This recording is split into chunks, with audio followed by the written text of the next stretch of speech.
அனைவருக்கும் வணக்கம். வாசிப்பவர் ஸ்ரீமதி செல்லம்மாள். திரு பாலோ கொயலோ அவர்கள் எழுதிய ரசவாதி நூலை தொடர்ந்து கொண்டிருக்கின்றோம். மொழிபெயர்ப்பு தமிழில் நாகலட்சுமி சண்முகம் அவர்கள். சாண்டியாகோவும் ரசவாதியும் பேசிக்கொண்டிருந்தனர். மறுநாள் ஆபத்தின் தெளிவான முதல் அறிகுறி தோன்றியது. ஆயுதங்கள் ஏந்திய பழங்குடியின வீரர்கள் மூவர் சாண்டியாகோவையும் அந்த ரசவாதியையும் அணுகி அவர்கள் அங்கே என்ன செய்து கொண்டிருந்தனர் என்று கேட்டனர். நான் என்னுடைய வல்லூருடன் வேட்டையாடி கொண்டிருக்கிறேன் என்று அந்த ரசவாதி பதிலளித்தார். உங்களிடம் ஆயுதங்கள் இருக்கின்றனவா என்று பார்க்க நாங்கள் உங்களை சோதனையிடப் போகிறோம் என்று அவர்களில் ஒருவன் கூறினான். அந்த ரசவாதி தன்னுடைய குதிரையிலிருந்து மெதுவாக கீழே இறங்கினார். சாண்டியாகோவும் அதையே செய்தான்.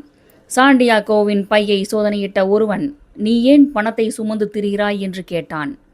நான் பிரமிடுகள் இருக்கும் இடத்திற்கு போய் சேர எனக்கு இந்த பணம் தேவைப்படுகிறது என்று சாண்டியாகோ கூறினான். இதற்கிடையே அந்த ரசவாதியின் உடைமைகளை சோதனையிட்டு கொண்டிருந்தவன் ஒரு திரவம் நிரம்பிய ஒரு சிறிய படிய குடுவையையும் ஒரு கோழி முட்டையை விட சிறிதளவு பெரிதாக இருந்த மஞ்சள் நிற கண்ணாடியால் ஆன ஒரு முட்டையையும் கண்டான். இவையெல்லாம் என்ன என்று அவன் கேட்டான். இது ரசவாத கல், இது அமுதம், ரசவாதிகளின் பிரம்மாண்டமான படைப்புகள் இவை. இந்த அமுதத்தை பருகுகின்ற எவர் ஒருவரும் இனி ஒருபோதும் நோய்வாய்ப்பட மாட்டார்கள். அந்த ரசவாத கல்லின் ஒரு சிறு துகள் எந்த ஓர் உலோகத்தையும் தங்கமாக மாற்றிவிடும். இதை கேட்டு அந்த அராபியர்கள் சிரித்தனர். அந்த ரசவாதியும் அவர்களோடு சேர்ந்து சிரித்தார். அவருடைய பதில் சுவாரஸ்யமானதாக இருந்ததாக அவர்கள் நினைத்தனர். பிறகு அவரும் சாண்டியாகோவும் தங்களுடைய உடைமைகளோடு அங்கிருந்து போக அவர்கள் அனுமதித்தனர். அவர்கள் சிறிது தூரம் சென்றவுடன் சாண்டியாகோ அந்த ரசவாதியை பார்த்து, உங்களுக்கு பைத்தியம் பிடித்து விட்டதா? நீங்கள் எதற்காக அப்படி செய்தீர்கள் என்று கேட்டான். வாழ்வின் எளிய பாடங்களில் ஒன்றை உனக்கு காட்டுவதற்காகத்தான் நான் அப்படி செய்தேன். மாபெரும் பொக்கிஷங்கள் உனக்குள் இருந்திருந்து அவற்றை பற்றி நீ மற்றவர்களிடம் கூற முயற்சிக்கும் போது அவர்கள் உன்னை அரிதாகவே நம்புவர் என்று அந்த ரசவாதி பதிலளித்தார். அவர்கள் தங்கள் பயணத்தை தொடர்ந்தனர். அடுத்தடுத்து ஒவ்வொரு நாளாக கடந்தபோது சாண்டியாகோவின் இதயம் மென்மேலும் அமைதியானது. கடந்த காலத்தையும் எதிர்காலத்தையும் பற்றிய விஷயங்களை தெரிந்து கொள்வதில் இனியும் அதற்கு விருப்பம் இருக்கவில்லை. பாலைவனத்தை பற்றி சிந்திப்பதிலும் அவனோடு சேர்ந்து பிரபஞ்ச ஆன்மாவில் மூழ்கி திளைத்திருப்பதிலும் அது திருப்தி அடைந்தது. சாண்டியாகோவும் அவனுடைய இதயமும் நல்ல நண்பர்களாக ஆகியிருந்தனர். இப்போது பரஸ்பரம் அடுத்தவருக்கு நம்பிக்கை துரோகம் இழைக்க முடியாத ஒரு நிலையை அவர்கள் எட்டியிருந்தனர்.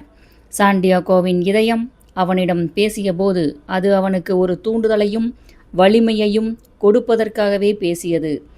ஏனெனில் அந்த பாலைவனத்தில் மௌனமான நாட்கள் மிகுந்த மனசோர்வு ஊட்டுபவையாக இருந்தன. சாண்டியாகோவின் மிக வலிமையான பண்பு நலன்கள் எவை என்பதை அவனுடைய இதயம் அவனிடம் எடுத்துரைத்தது. அவன் தன்னுடைய செம்மறியாடுகளை விட்டுவிட்டு தன்னுடைய கனவை பின்தொடர்ந்து வாழ முயற்சிப்பதற்கு அவனுக்கு இருந்த துணிச்சலும், அந்த படிய கண்ணாடி கடையில் அவன் வேலை பார்த்தபோது அவனுக்கு இருந்த உற்சாகமும் தான் அவனுடைய மிக வலிமையான பண்பு நலன்கள் என்று அது கூறியது. அவன் கவனித்திராத இன்னும் சில விஷயங்களை அது அவனிடம் கூறியது. உனக்கே தெரியாமல் உன் உயிருக்கு அச்சுறுத்தலாக அமைந்த பல ஆபத்தான சம்பவங்கள் உன் வாழ்வில் நிகழ்ந்துள்ளன. ஒருமுறை நீ உன்னுடைய தந்தையிடமிருந்து எடுத்திருந்த துப்பாக்கியை நான் ஒளித்து வைத்து விட்டேன். அந்த துப்பாக்கியால் உன்னை நீயே சுட்டுவிடக்கூடிய சாத்தியக்கூறு இருந்ததால் உன்னை பாதுகாப்பதற்காக நான் அவ்வாறு செய்தேன். இன்னொரு நாள் உனக்கு உடல்நிலை சரியில்லாமல் போனபோது அன்று முழுவதும் புல்வெளியில் நீ வாந்தி எடுத்து கொண்டிருந்தாய். அதன் பிறகு நீ ஆழ்ந்து தூங்கிவிட்டாய். ஆனால் நீ வழக்கமாக உன்னுடைய செம்மறியாடுகளை மேய்ச்சலுக்கு கூட்டிச் சென்ற பாதையில் அன்று உன் வரவுக்காக 2 திருடர்கள் காத்து கொண்டிருந்தனர். அவர்கள் உன்னுடைய செம்மறியாடுகளை திருடிவிட்டு உன்னையும் கொலை செய்ய திட்டமிட்டிருந்தனர். ஆனால் உன் உடல்நிலை சரியில்லாமல் போனதன் காரணமாக நீ அன்று அந்த வழியாக போகாததால் நீ வேறு பாதையில் போயிருந்ததாக நினைத்து அவர்கள் இருவரும் அங்கிருந்து போய்விட்டனர்.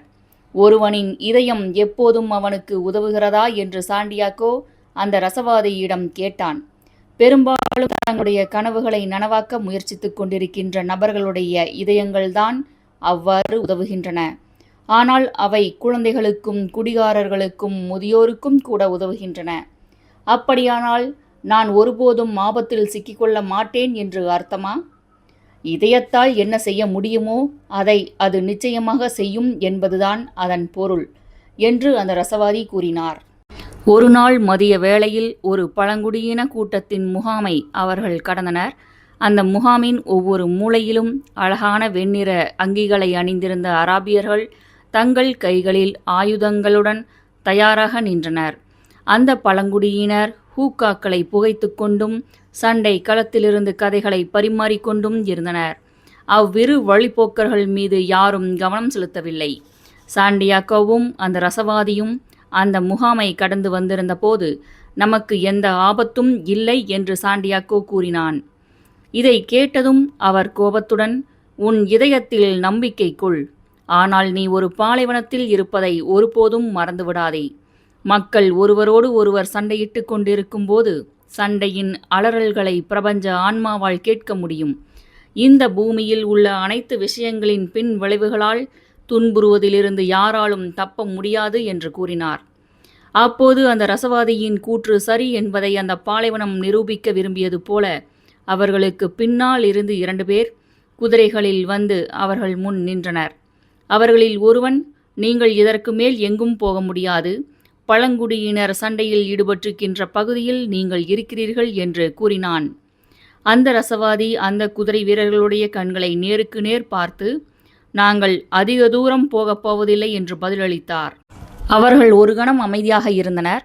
பிறகு அந்த ரசவாதியும் சாண்டியாக்கோவும் தங்கள் பயணத்தை தொடர அவர்கள் ஒப்புக்கொண்டனர். இந்த உரையாடலை சாண்டியாக்கோ பிரமிப்புடன் கவனித்தான்.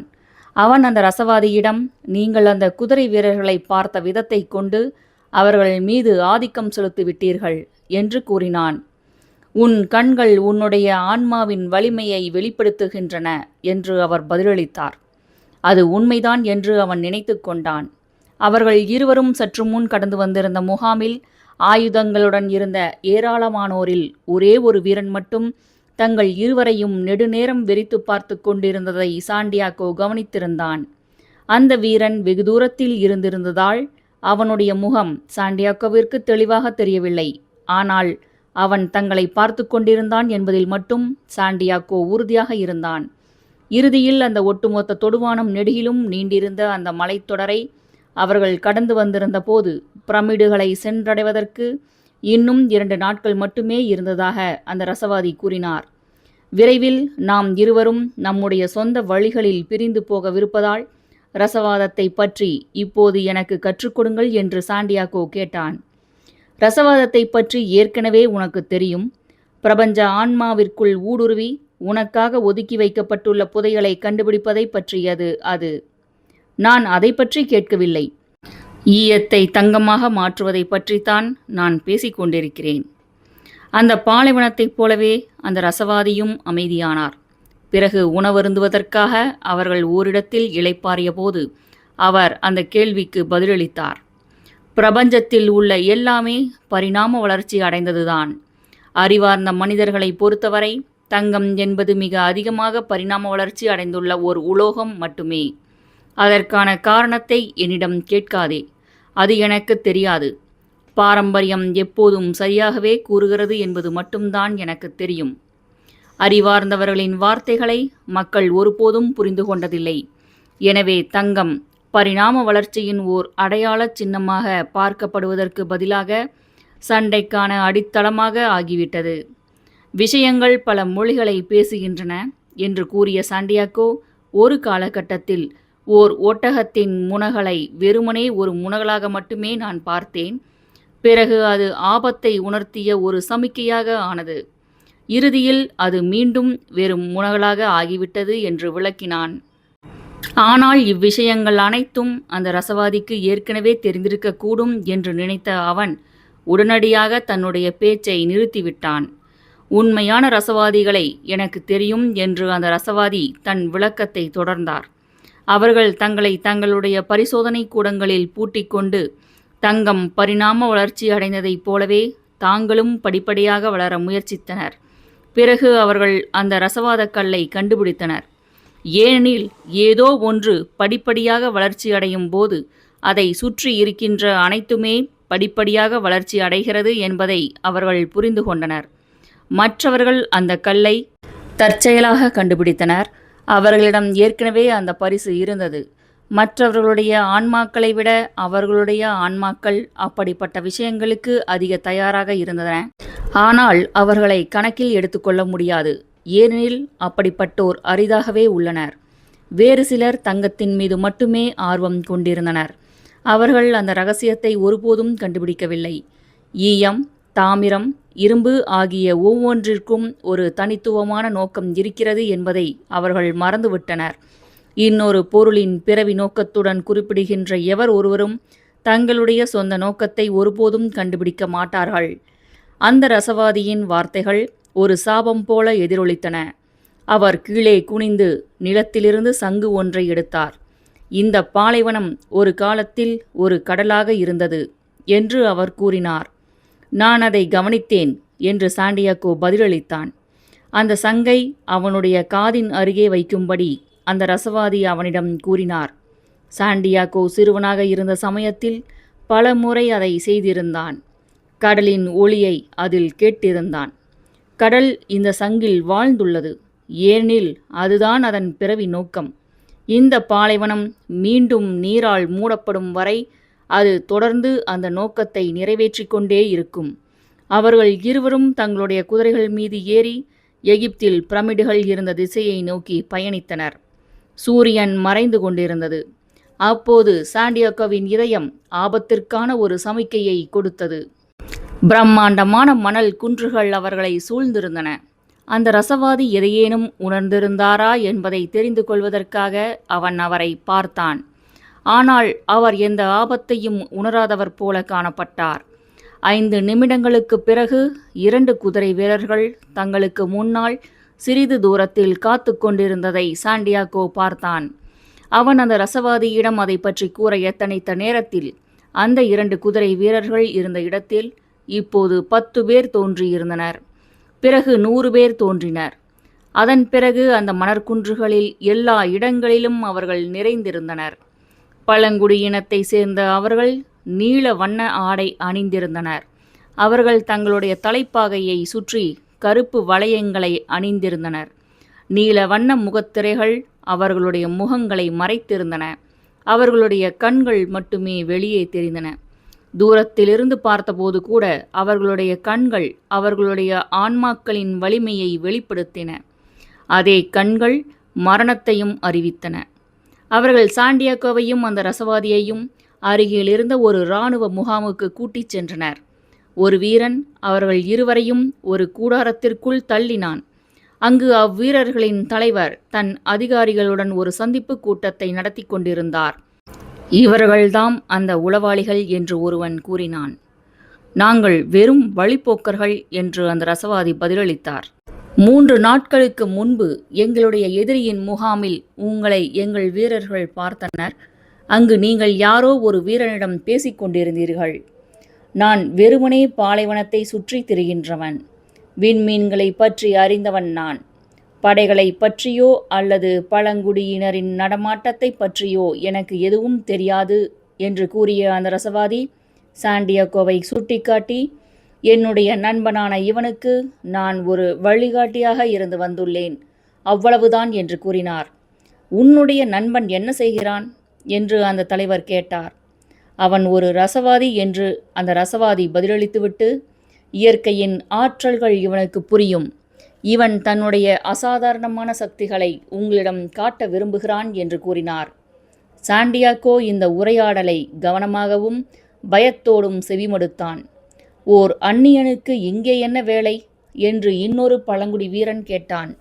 சாண்டியாகோ எதுவும் கூறுவதற்கு முன்பாக அந்த ரசவாதி, உங்களுடைய பழங்குடியின மக்களுக்கு கொடுப்பதற்காக இவன் பணம் கொண்டு வந்திருக்கிறான் என்று கூறினார். பிறகு அவர் அவனுடைய பையை அவனிடமிருந்து பிடுங்கி அதில் இருந்த தங்க நாணயங்களை எடுத்து அந்த தலைவரிடம் கொடுத்தார். அந்த அராபியர் ஒரு வார்த்தை கூட பேசாமல் அந்த பொற்காசுகளை வாங்கி கொண்டார். அவை ஏராளமான ஆயுதங்களை வாங்க போதுமானவையாக இருந்தன. இறுதியில் ஒரு ரசவாதி என்பவர் யார் என்று அந்த வீரன் கேட்டான்.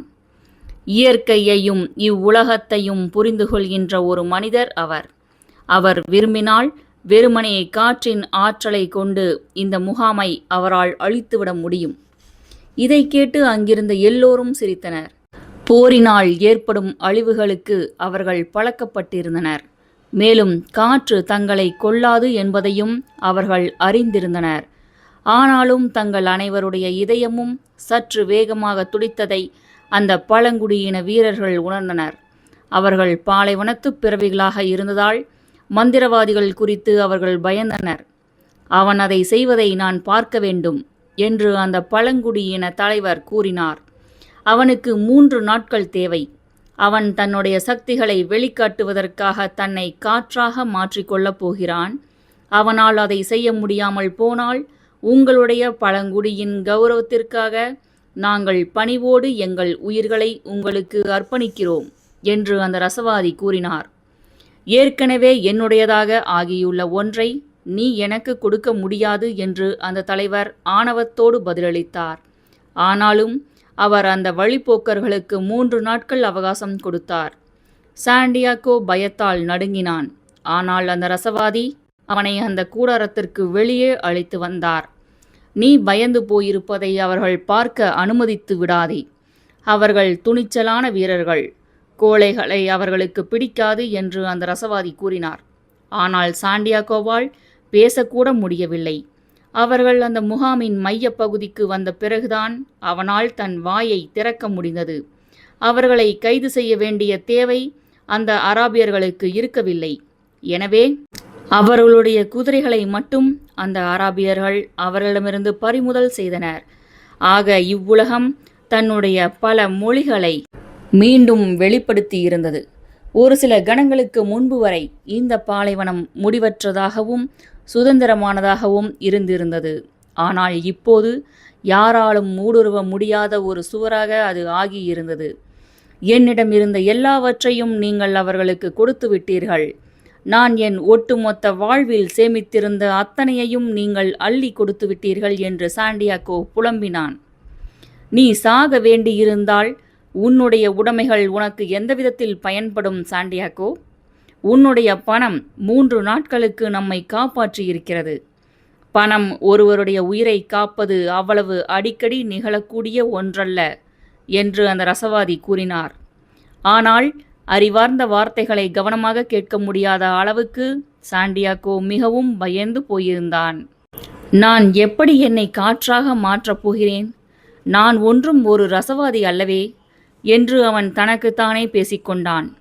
அந்த ரசவாதி அங்கிருந்த வீரர்களில் ஒருவனிடம் சிறிதளவு தேநீரை கேட்டு வாங்கி அதை சாண்டியாகோவின் மணிக்கட்டின் மீது ஊற்றினார். அவன் உடனடியாக ஆசுவாசம் அடைந்தான். பிறகு அவர் ஏதோ சில வார்த்தைகளை முணுமுணுத்தார். அவற்றை அவனால் புரிந்து கொள்ள முடியவில்லை. பிறகு வழக்கத்திற்கு மாறான ஒரு மென்மையான குரலில் அவர் அவனிடம், உன்னுடைய பயங்களுக்கு அடிபணிந்து விடாதே. நீ பயந்தால் உன் இதயத்திடம் உன்னால் பேச முடியாது என்று கூறினார். ஆனால் என்னை காற்றாக மாற்றுவது எப்படி என்பது பற்றி எந்த யோசனையும் எனக்கு இல்லையே. ஒருவன் தன்னுடைய கனவை நனவாக்குவதை நோக்கி செயல்பட்டு கொண்டிருந்தால் தான் அறிந்திருக்க வேண்டிய அனைத்தையும் அவன் அறிந்திருப்பான். ஒரே ஒரு விஷயம்தான் ஒருவன் தன் கனவை அடைவதை சாத்தியமற்றதாக ஆக்குகிறது. தோல்வி குறித்த பயம்தான் அது. தோற்பது குறித்து நான் பயப்படவில்லை. என்னை காற்றாக மாற்றிக்கொள்வது எப்படி என்பதுதான் எனக்கு தெரியவில்லை. அப்படியானால் நீ அதை கற்றுக்கொள்ள வேண்டும். உன் உயிர் அதை சார்ந்துள்ளது. ஆனால் என்னால் கற்றுக்கொள்ள முடியாமல் போய்விட்டால்? அப்படியானால் நீ உன்னுடைய கனவை நனவாக்கும் முயற்சியின் நடுவே இறந்து போவாய். தங்கள் கனவுகள் எவை என்று தெரியாமலேயே இறந்து போகின்ற லட்சக்கணக்கான மக்களுடைய சாவோடு ஒப்பிடுகையில் நீ இப்படி இறந்து போவது அதிக சிறப்பானது. அவர் மேலும் பேசினார். ஆனால் கவலைப்படாதே. வழக்கமாக மரணம் பற்றிய அச்சுறுத்தலானது மக்கள் தங்களுடைய வாழ்க்கையை குறித்து அதிக விழிப்புணர்வு பெற அவர்களுக்கு உதவுகிறது. முதல் நாள் கடந்து போனது. அருகே ஒரு மிக முக்கியமான சண்டை நடைபெற்றிருந்தது. காயப்பட்ட ஏராளமான வீரர்கள் அந்த முகாமிற்கு கொண்டு வரப்பட்டனர். இறந்து போன வீரர்களுக்கு பதிலாக புதிய வீரர்கள் சண்டையிட அனுப்பி வைக்கப்பட்டனர். வாழ்க்கை தொடர்ந்து ஓடியது. மரணம் எதையும் மாற்றுவதில்லை போலும் என்று சாண்டியாகோ நினைத்தான். ஒரு வீரன் தன்னுடைய தோழர்களில் ஒருவனுடைய சடலத்தை பார்த்து, நீ பின்னர் இறந்து போயிருக்கலாம், சமாதானம் பிரகடனப்படுத்தப்பட்ட பிறகு நீ இறந்திருக்கலாம், ஆனால் எப்படி பார்த்தாலும் உன் மரணம் நிச்சயிக்கப்பட்ட ஒன்றுதான் என்று கூறினான். அன்றைய நாளின் முடிவில் சாண்டியாகோ அந்த ரசவாதியை தேடிச் சென்றான். அவர் தன்னுடைய வல்லூறு சகிதமாக பாலைவனத்திற்குள் போயிருந்தார். அவரை தேடி கண்டுபிடித்த சாண்டியாகோ, என்னை எப்படி காற்றாக மாற்றிக்கொள்வதென்று இன்னும் எனக்கு தெரியவில்லையே என்று மீண்டும் கூறினான். நான் உனக்கு கூறியதை நினைவுபடுத்திக் கொள். உலகம் என்பது நம்முடைய பார்வைக்கு புலப்படக்கூடிய கடவுளுடைய அம்சமாகும். ரசவாதம் ஆன்மீக கச்சிதத்தை பௌதீக தளத்துடன் பிணைக்கிறது. நீங்கள் என்ன செய்து கொண்டிருக்கிறீர்கள்? நான் என் வல்லூருக்கு உணவளித்து கொண்டிருக்கிறேன். என்னால் என்னை காற்றாக மாற்றிக்கொள்ள முடியாமல் போனால் நாம் இருவரும் இறக்கப் போகிறோம். பிறகு ஏன் நீங்கள் உங்கள் வல்லூருக்கு உணவளித்து கொண்டிருக்கிறீர்கள் என்று சாண்டியாகோ கேட்டான். இங்கு நீதான் இறக்கப் போகிறாய். என்னை காற்றாக மாற்றிக்கொள்வது எப்படி என்பது எனக்கு தெரியும் என்று அந்த ரசவாதி கூறினார். 2ஆம் நாளன்று சாண்டியாகோ அந்த முகாமிற்கு பக்கத்தில் இருந்த ஒரு செங்குத்தான பாறையின் மீது ஏறி அதன் உச்சியை அடைந்தான். அவன் அங்கு போய் வருவதற்கு அந்த முகாமின் காவலாளிகள் அவனை அனுமதித்தனர். தன்னை காற்றாக மாற்றிக்கொள்ளக்கூடிய திறன் படைத்த மந்திரவாதியை பற்றி அவர்கள் ஏற்கனவே கேள்விப்பட்டிருந்ததால் அவர்கள் அவனுக்கு அருகில் செல்ல விரும்பவில்லை. எப்படி இருந்தாலும் பாலைவனத்தை அவனால் கடந்து சென்றுவிட முடியாது என்று அவர்கள் நினைத்தனர். சாண்டியாகோ அன்றைய மதிய பொழுது முழுவதையும் அந்த பாலைவனத்தை பார்ப்பதிலும் தன் இதயம் கூறியதை கேட்பதிலும் செலவிட்டான். அந்த பாலைவனம் தன்னுடைய பயத்தை உணர்ந்ததை அவன் அறிந்தான். ஏனெனில் அவனும் அந்த பாலைவனமும் ஒரே மொழியைதான் பேசினர். 3ஆம் நாளன்று அந்த பழங்குடியின கூட்டத்தின் தலைவர் தன்னுடைய அதிகாரிகளை சந்தித்து பேசினார். அவர் அந்த ரசவாதியையும் அந்த சந்திப்பிற்கு அழைத்து, வா, தன்னை காற்றாக மாற்றிக்கொள்கின்ற அந்த இளைஞனை நாம் பார்த்துவிட்டு வரலாம் என்று கூறினார். சரி என்று அந்த ரசவாதி பதிலளித்தார். முந்தைய நாளன்று சாண்டியாகோ எந்த செங்குத்தான பாறை மீது ஏறியிருந்தானோ அந்த பாறைக்கு அவன் அவர்கள் அனைவரையும் கூட்டிச் சென்றான்.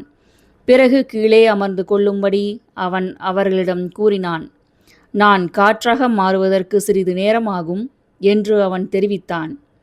எங்களுக்கு எந்த அவசரமும் இல்லை, நாங்கள் பாலைவனத்து ஆண்மக்கள் என்று அந்த தலைவர் கூறினார். சாண்டியாகோ தொலை தூரத்தில் தெரிந்த அந்த தொடுவானத்தை பார்த்தான். அங்கு மலைகள் இருந்தன. உயிர்கள் பிழைத்திருப்பதற்கான சாத்தியக்கூறே இல்லாதிருந்த அந்த இடத்தில் மணல் குன்றுகளும் பாறைகளும் தாவரங்களும் பிடிவாதமாக நிலை கொண்டிருந்தன. பல மாதங்களாக அவன் சுற்றி திரிந்திருந்த அந்த பாலைவனமும் அங்கு இருந்தது. அவன் அந்த பாலைவனத்தில் இவ்வளவு காலம் செலவிட்டிருந்தும் கூட அதன் ஒரு சிறு பகுதியை மட்டுமே அவன் அறிந்திருந்தான். அந்த சிறிய பகுதிக்குள் ஓர் ஆங்கிலேயரையும் பயண குழுக்களையும் பழங்குடியினருக்கு இடையேயான சண்டைகளையும் 50,000 ஈச்ச மரங்களையும் 300 கிணறுகளையும் கொண்ட ஒரு பாலைவன சோலையையும் அவன் கண்டுபிடித்திருந்தான். நேற்று நீ இங்கே வந்து என்னை நெடுநேரம் பார்த்து கொண்டிருந்தாயல்லவா? இன்று மீண்டும் எதற்காக நீ இங்கே வந்திருக்கிறாய் என்று அந்த பாலைவனம் அவனிடம் கேட்டது. நான் அன்பு கொண்டுள்ள ஒரு பெண்ணை நீ எங்கேயோ வைத்திருக்கிறாய். எனவே நான் உன்னுடைய மணலை பார்க்கும்போது நான் அவளையும் பார்க்கிறேன். நான் அவளிடம் திரும்பிச் செல்ல விரும்புகிறேன். அதோடு என்னை நான் காற்றாக மாற்றிக்கொள்ள எனக்கு உன்னுடைய உதவி தேவை என்று சாண்டியாகோ கூறினான். அன்பு என்றால் என்ன என்று அந்த பாலைவனம் கேட்டது. அன்பு என்பது உன்னுடைய மணலின் மேலாக அந்த வல்லூறு மேற்கொள்கின்ற பயணம். ஏனெனில் அந்த பறவைக்கு நீ ஒரு பசுமையான புல்வெளி. அதில் அதற்கு எப்போதும் இரை கிடைத்து விடுகிறது. உன்னுடைய பாறைகளையும் மணல் குன்றுகளையும் மலைகளையும் அது அறிந்திருக்கிறது. நீ தனக்கு தாராளமாக வழங்குகிறாய் என்பதும் அதற்கு தெரியும். அதற்கு அந்த பாலைவனம், அந்த பறவையின் அழகு என்னுடைய சில துகள்களை சுமந்து செல்கிறது. பல ஆண்டுகளாக அதன் இரையை நான் பராமரித்து வருகிறேன். என்னிடம் உள்ள சிறிதளவு தண்ணீரை நான் அந்த இரைக்கு கொடுக்கிறேன். பிறகு அந்த இரை எங்கே இருக்கிறது என்பதை நான் அப்பறவைக்கு காட்டுகிறேன். பிறகு ஒரு நாள் அதன் இரை என்னுடைய மேற்பரப்பின் மீது தழைத்திருப்பது குறித்து நான் மகிழ்ந்திருக்கும் போது அந்த வல்லூறு விண்ணிலிருந்து கீழே சீறிப்பாய்ந்து வந்து நான் உருவாக்கியுள்ளதை எடுத்து சென்று விடுகிறது என்று கூறியது. ஆனால் அதற்காகத்தானே நீ அந்த இரையை உருவாக்கினாய்? அந்த வல்லூருக்கு ஊட்டமளிப்பது தானே உன் நோக்கம். அந்த வல்லூறு பிறகு மனிதனுக்கு ஊட்டமளிக்கிறது. இறுதியில் மனிதன் உன்னுடைய மணலுக்கு ஊட்டமளிக்கிறான். அங்கு அந்த இரை மீண்டும் தழைக்கும். உலகம் இப்படித்தான் இயங்குகிறது என்று சாண்டியாகோ கூறினான். அப்படியானால் அதுதான் அன்பா? ஆம், அதுதான் அன்பு. அதுதான் அந்த இரையை வல்லூராகவும் அந்த வல்லூரை மனிதனாகவும் அந்த மனிதனை பாலைவனமாகவும் ஆக்குகிறது. அதுதான் ஈயத்தை தங்கமாக மாற்றி அந்த தங்கத்தை மீண்டும் பூமியிடம் திருப்பிக் கொடுக்கிறது. நீ எதை பற்றி பேசிக் கொண்டிருக்கிறாய் என்று எனக்கு புரியவில்லை என்று அந்த பாலைவனம் கூறியது. உன்னுடைய மனதில் எங்கோ ஓரிடத்தில் ஒரு பெண் எனக்காக காத்து கொண்டிருக்கிறாள் என்பதையாவது நீ புரிந்து கொள்ள வேண்டும். அதனால்தான் நான் என்னை காற்றாக மாற்றிக்கொண்டாக வேண்டும். அந்த பாலைவனம் அதற்கு பதிலளிக்காமல் ஒரு சில கணங்கள் அமைதியாக இருந்தது. பிறகு அது அவனிடம், காற்று வீசுவதற்கு என்னுடைய மணலை கொடுத்து உனக்கு என்னால் உதவ முடியும். ஆனால் தனியாக என்னால் எதையும் செய்ய முடியாது. காற்றிடமிருந்து நீ உதவி கேட்டாக வேண்டும் என்று கூறியது. அப்போது ஒரு மெல்லிய காற்று வீசத் தொடங்கியது. அந்த பழங்குடியின கூட்டத்தினர் தூரத்திலிருந்து சாண்டியாகோவை கவனித்தனர். அவர்கள் தங்களுக்குள் ஏதோ பேசிக்கொண்டனர். அவர்கள் பேசிய மொழியை சாண்டியாகோவால் புரிந்து கொள்ள முடியவில்லை. ஆனால் அந்த ரசவாதி புன்னகைத்தார். புதிதாக முளைத்த காற்று சாண்டியாகோவை நெருங்கி அவனுடைய முகத்தை தொட்டது. அவன் அந்த பாலைவனத்துடன் பேசியிருந்ததை அது அறிந்திருந்தது. ஏனெனில் காற்றுக்கு எல்லாமே தெரியும். காற்று இவ்வுலகம் நெடுகிலும் வீசுகிறது. அதற்கு பிறப்பிடமும் இல்லை, இறப்பிடமும் இல்லை. காற்றே, எனக்கு உதவு. முன்பொரு நாள் என் காதலியின் குரலை நீ என்னிடம் சுமந்து வந்தாய் என்று சாண்டியாகோ கூறினான். பாலைவனம் மற்றும் காற்றின் மொழியை பேச யார் உனக்கு கற்றுக் கொடுத்தது? என் இதயம்தான் என்று சாண்டியாகோ பதிலளித்தான். காற்றுக்கு பல பெயர்கள் இருக்கின்றன. உலகின் அப்பகுதியில் அது சிராக்கோ என்று அழைக்கப்பட்டது. ஏனெனில் அது பெருங்கடல்களில் இருந்து கிழக்கு பகுதிக்கு ஈரப்பதத்தை கொண்டு வந்தது. சாண்டியாகோவின் சொந்த நாட்டில் அது லெவாண்ட் காற்று என்று அழைக்கப்பட்டது. ஏனெனில் அக்காற்று பாலைவனத்தின் மணலையும் மூர் இனத்தவரின் போர் கூச்சல்களையும் தன்னுடன் சுமந்து வந்ததாக அவனுடைய நாட்டினர் நம்பினர். அவனுடைய செம்மறி ஆடுகள் வாழ்ந்த மேய்ச்சல் நிலங்களுக்கு அப்பால் இருந்த பகுதிகளை சேர்ந்த மனிதர்கள் அந்த காற்று ஆண்டலூசியாவில் இருந்து வந்ததாக நினைத்தனர். ஆனால் உண்மையில் அந்த காற்று எங்கிருந்தும் வரவும் இல்லை, அது எங்கேயும் போகவும் இல்லை. அதனால்தான் அது பாலைவனத்தை விட அதிக வலிமையானதாக இருந்தது. என்றேனும் ஒரு நாள் யாரேனும் அந்த பாலைவனத்தில் மரங்களை நடக்கூடும், செம்மறி ஆடுகளை கூட வளர்க்கக்கூடும். ஆனால் அவர்களால் ஒருபோதும் காற்றை அடிமைப்படுத்த முடியாது. உன்னால் காற்றாக இருக்க முடியாது. நாம் இருவரும் முற்றிலும் வேறுபட்டவர்கள் என்று அக்காற்று சாண்டியாகோவிடம் கூறியது. அது உண்மையல்ல. என்னுடைய பயணங்களில் அந்த ரசவாதியின் இரகசியங்களை நான் கற்றுக்கொண்டேன். காற்று, பாலைவனங்கள், பெருங்கடல்கள், விண்மீன்கள் ஆகியவை உட்பட பிரபஞ்சத்தில் படைக்கப்பட்டுள்ள எல்லாம் என்னுள் இருக்கின்றன. நாம் எல்லோரும் ஒரே கையால் தான் படைக்கப்பட்டுள்ளோம். நம் எல்லோரிடமும் ஒரே ஆன்மாதான் இருக்கிறது. நான் உன்னைப் போல இருக்க விரும்புகிறேன்.